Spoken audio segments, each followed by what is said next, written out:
Good morning, ladies and gentlemen. Welcome to the first Singapore Heritage Science Conference, co-organized by NTU's Complexity Institute and School of Arts, Design and Media. We are delighted to have 150 participants from government agencies, universities, research institutes, and the industries here today to discuss the combination of heritage and complexity science in this conference. So before we begin with the conference, I would like to invite Professor Bertil Andersson, President of NTU, to deliver his welcome address. Professor Andersson, please.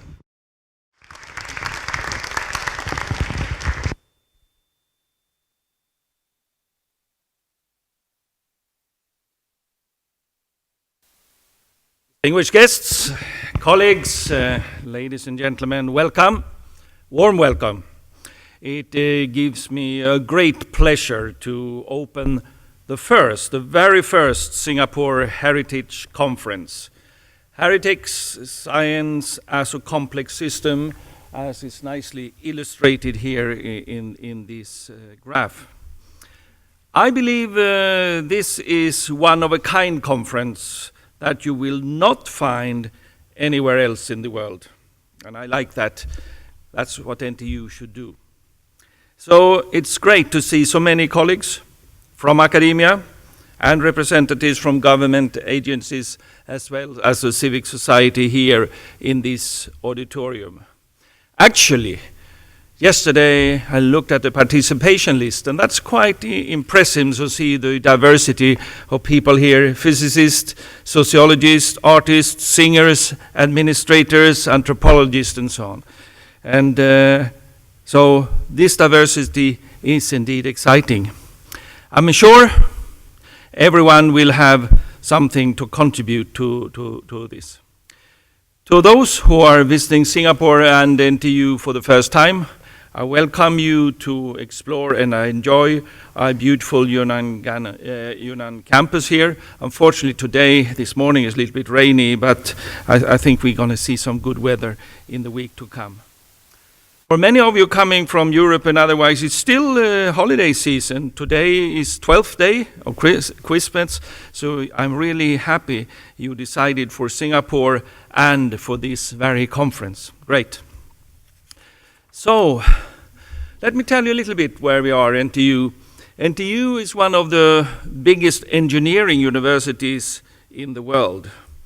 Its original task, when it was founded in 1991, actually this year we're becoming only 23 years of age in our current shape, was to educate engineers for the Singapore manufacturing industry. Today, NTU has rapidly become a research-intensive university which has high international ratings. Actually, recently, we have now been, by bibliometrics from Thomson Reuters, said we are #1 in Asia for research citation in impact.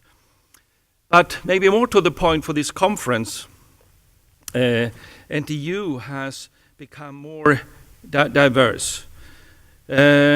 NTU have now, since 2005, also quite recently, science.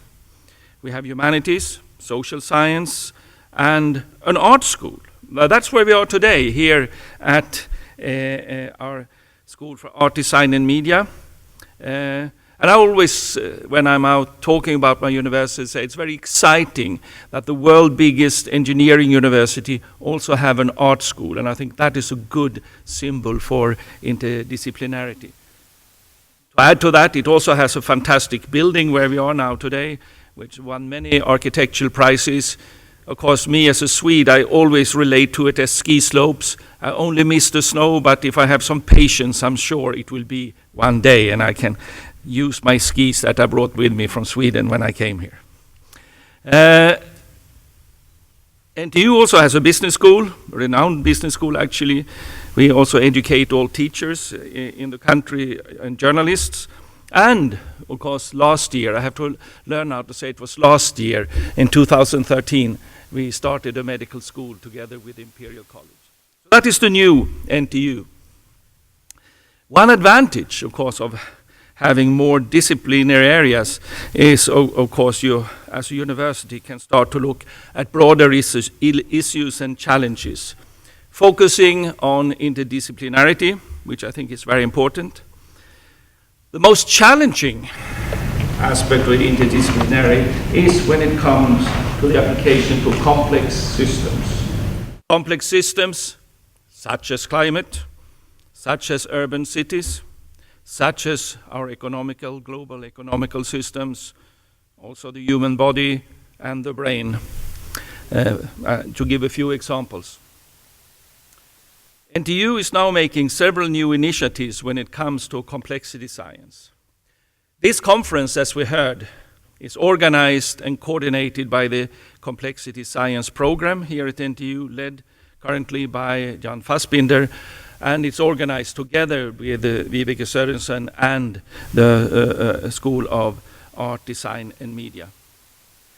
This program has been instrumental for the establishment of an array of high-level conferences at NTU related to complexity in recent years.